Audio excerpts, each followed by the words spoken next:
បាទសួស្តីបងប្អូនអរគ្នាស្វាគមន៍ជាថ្មីមកកាន់ Channel សមាគម YouTube កម្ពុជាបាទក្នុងវីដេអូនេះខ្ញុំសូមបង្ហាញពាក់ព័ន្ធនឹងការមើលម៉ោងនិង view បងប្អូនគ្នាដូចជា traffic មួយចំនួននៅក្នុង Channel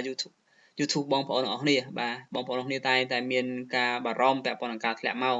អញ្ចឹងទីមួយបងប្អូនគ្នាដែលប្រើប្រាស់ computer សូមចូលមកកាន់ YouTube Studio បាទ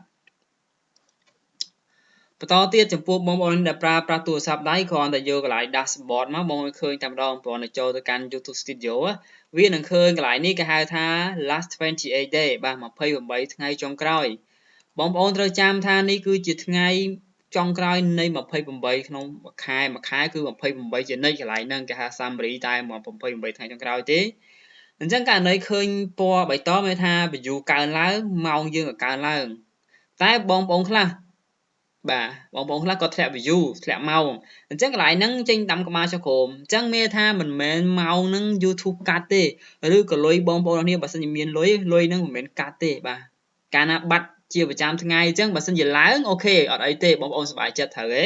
តែបើចុះមានថាបងប្អូនគិតថា YouTube ដកឬក៏ YouTube កាត់តែនេះមិនមែនទេដោយសារវាគឺជាការបង្ហាញ28ថ្ងៃចុងក្រោយបាទបញ្ជាក់ទៀតគឺ28ថ្ងៃចុងក្រោយ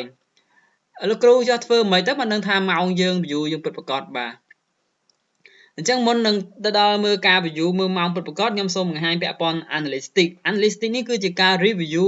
គ្រប់ទាំងអស់តែម្ដងទាំង audience ទាំង view ទាំង reach អីទាំងអស់កន្លែងទាំងអស់បាទអូខេបាទអញ្ចឹងគឺ total view ហើយក៏កន្លែងហ្នឹងបងប្អូនកលេចមើលខាងស្ដាំទៀតមានថា28ថ្ងៃចុងក្រោយបាទនៅតែ28ថ្ងៃចុងក្រោយហើយបងប្អូនខ្លះគាត់ឃើញកន្លែងនេះមានថាchannel យើងនឹងមានការកើនឡើងនៅវគ្គ28ថ្ងៃចុងក្រោយមានការកើន view អ្នកមើល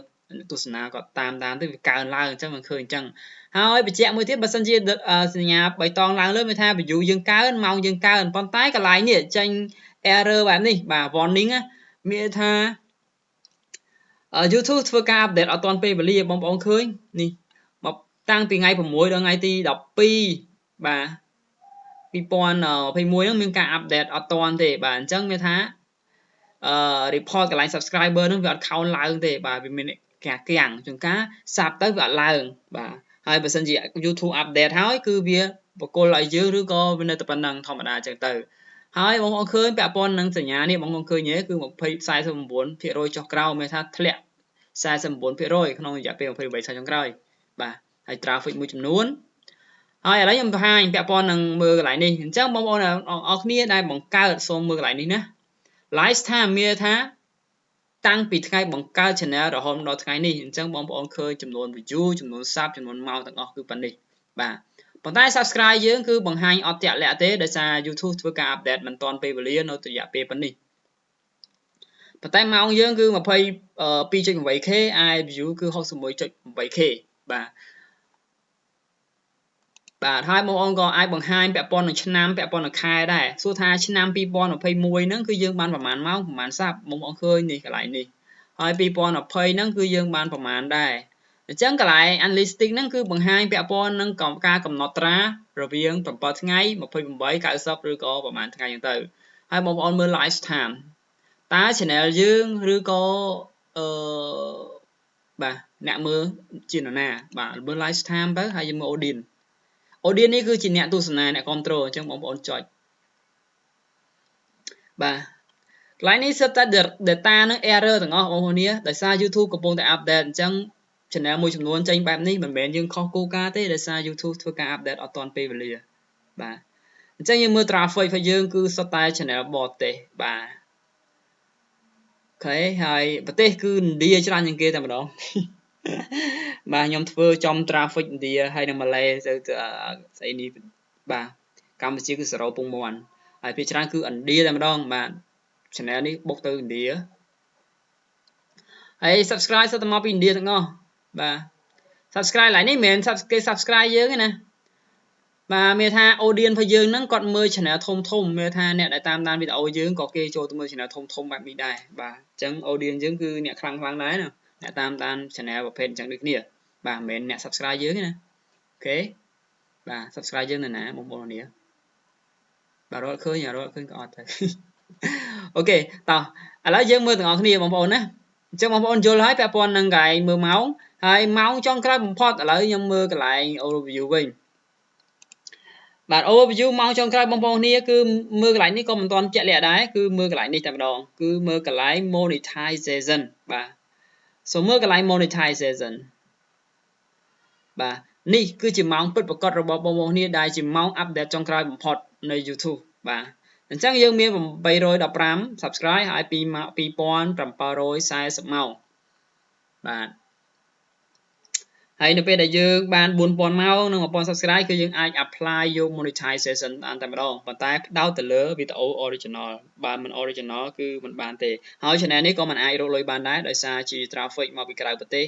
បាទហើយវីដេអូហ្នឹងគឺជាវីដេអូរបស់គេ 100% តែម្ដងបាទនេះវីដេអូរបស់គេទេមិនមែនវីដេអូរបស់ខ្ញុំទេបាទខ្ញុំ download ពីនេះផុសព្រាតប៉ុណ្ណឹងហើយមើល view បាទបងប្អូនចុចកន្លែងនេះ view ណាបងប្អូនឃើញ view ចុងក្រោយគេឲ្យច្រើនជាងគេបាទខ្ញុំផុសតាំងពីថ្ងៃ27ខែ3 2020ហើយ view គឺ 50000 ជាង view ហើយហេតុអីបានឥណ្ឌាចូលមើលព្រោះខ្ញុំយកវីដេអូឥណ្ឌាមកផុសបាទនេះសិតឥណ្ឌាទាំងអស់វីដេអូដែល view ដំបូងគឺសិតឥណ្ឌាបន្តមកទៀតខ្ញុំយកកូរ៉េយកចិនមកដាក់ហើយភាគច្រើនគឺវាបុកទៅឥណ្ឌាបាត់ហើយបាទអញ្ចឹង channel នេះរុញទៅខាងឥណ្ឌាច្រើនជាងគេបាទយល់ទេបងប្អូននេះបាទនេះជា technique ក្នុងការរក traffic ក្រៅប្រទេសហើយជាមួយនឹងការមើលម៉ោងការមើល view ហើយនឹងមើល audience បាទ audience បងប្អូនឃើញកន្លែងនេះយើងមើល analytics វាទៅហើយបងប្អូនមើល audience តើ audience នឹងមកពីណាច្រើនជាងគេបាទ audience នឹងអ្នកទស្សនាបងប្អូនណាបាទនេះគឺឥណ្ឌា 92% ហើយគ្រាន់តែឥណ្ឌាបាទមិញមុនហ្នឹងយើងមើល channel ទាំងមូលបាទ channel ទាំងមូលហើយខ្ញុំ recommend បាទបងប្អូនចូល analytics ហើយចូលមើលកន្លែងនេះមើល7ថ្ងៃចុងក្រោយឬក៏28ថ្ងៃចុងក្រោយក៏បានដែរណាមើល7ថ្ងៃចុងក្រោយបងប្អូនពិនិត្យមើល7ថ្ងៃចុងក្រោយតើ channel បងប្អូននឹងមាននរណាចូលមើលបាទរយៈពេល1អាទិត្យណាយើងមើល audience របស់យើងអញ្ចឹងក្នុងរយៈពេល1អាទិត្យហ្នឹងគឺអ្នកដែលចូលតាមដាន channel យើងច្រើនជាងគេគឺប្រទេសឥណ្ឌាតែម្ដង top graphic បាទហើយបើចង់ចូលមើលប្រទេសផ្សេងទៀតសូមចុច view see more នេះបាទនេះអញ្ចឹងបងប្អូនឃើញគឺ total គឺនៅតែឥណ្ឌាដដែលក្នុងរយៈពេល7ថ្ងៃចុងក្រោយបាទ7ថ្ងៃបើសិនជាយើងមើល28យើងគ្រាន់ដូរ28ទៅវាមិនបង្ហាញប្រទេសបន្តទៀតបាទនេះមានឥណ្ឌាក្នុងម៉ាឡេនិង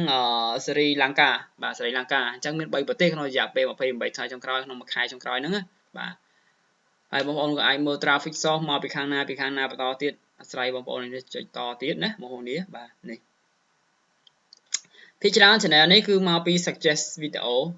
ហ្នឹងគឺជា YouTube អ្នក recommend ហើយ short video គឺបានគ្រាន់បើបាទ short video ឡើងតិចបាទអរគុណច្រើនវីដេអូនេះគ្រាន់តែបង្ហាញពាក់ព័ន្ធនឹងការមើលម៉ោងទេសម្រាប់បងប្អូនគ្នាដែលយល់ថា YouTube កាត់មិនកាត់ទេណាដោយសារយើងយល់ខុសពាក់ព័ន្ធនឹងកន្លែងនេះគឺ28ថ្ងៃចុងក្រោយទេទាំងអ្នកប្រើប្រាស់ទូរស័ព្ទដៃជាមួយ YT Studio ដូចគ្នាសូមរំលឹកឡើងវិញបាទសូមកលេចមើលថ្ងៃណា28ថ្ងៃចុងក្រោយដោយសារបងប្អូនខ្លះគាត់អត់ចេះភាសាអង់គ្លេសអញ្ចឹងគឺកន្លែងនេះបកថា28ថ្ងៃចុងក្រោយហើយបើសិនជាមើលម៉ោងពិតប្រាកដសូមចូលមើលកន្លែងនេះតែម្ដងបាទឲ្យហៅថាអស់មន្ទិលគឺចូលកន្លែង monetization ហើយចុចតែម្ដងអញ្ចឹងឃើញម៉ោងចុងក្រោយបំផុតហើយបាទនេះជាម៉ោងចុងក្រោយបំផុតនៃការ update របស់ YouTube ដោយសារការ update ជាទូទៅគឺរាល់មួយថ្ងៃម្ដងបងប្អូនឃើញមួយថ្ងៃម្ដងមួយថ្ងៃឡើងម្ដងឡើងម្ដងប៉ុន្តែវាមិនអញ្ចឹងទេ YouTube ធ្វើការពន្យាពេលរាល់2ថ្ងៃម្ដងបាទជាទូទៅគឺរាល់2ថ្ងៃម្ដងទៅវា update បាទអូនឃើញពាក់ព័ន្ធនឹងការ update ហ្នឹងគឺរាល់2ថ្ងៃម្ដងបាទថ្ងៃនេះគឺថ្ងៃ18ត្រូវទេប៉ុន្តែយើងថ្ងៃនេះ19ទេវាគួរតែបង្ហាញទី19ត្រូវអត់ប៉ុន្តែទូទៅគឺរាល់2ថ្ងៃឬក៏1ថ្ងៃដល់ delay គេហៅថាមានការ delay អញ្ចឹងម៉ោងយើងហ្នឹងថ្ងៃហ្នឹងបានប៉ុណ្ណឹងមិនមែនម៉ោងយើងមិនទាន់ឡើងទៀតទេម៉ោងយើងនៅឡើងរហូតបាទឥឡូវយើងមើល live time របស់យើងម្ដងទៀតខ្ញុំបញ្ចូលម្ដងទៀត live time យើង 2.8k បាទឯកន្លែងនេះគឺទទួលបានតែ 2.7 ទេបាទដោយសារវាបង្កត់ឡើងឃើញទេបងប្អូននេះអញ្ចឹងម៉ោងយើងហ្នឹងគឺតាមពិតវាត្រូវ 2800 ម៉ោងហើយប៉ុន្តែដោយសារ YouTube មិនទាន់ update បញ្ជូនទៅអស់បាទនេះជាហេតុផលដែលខ្ញុំប្រាប់ថា YouTube update រៀងរាល់មួយថ្ងៃឬក៏រៀងរាល់2ថ្ងៃម្ដង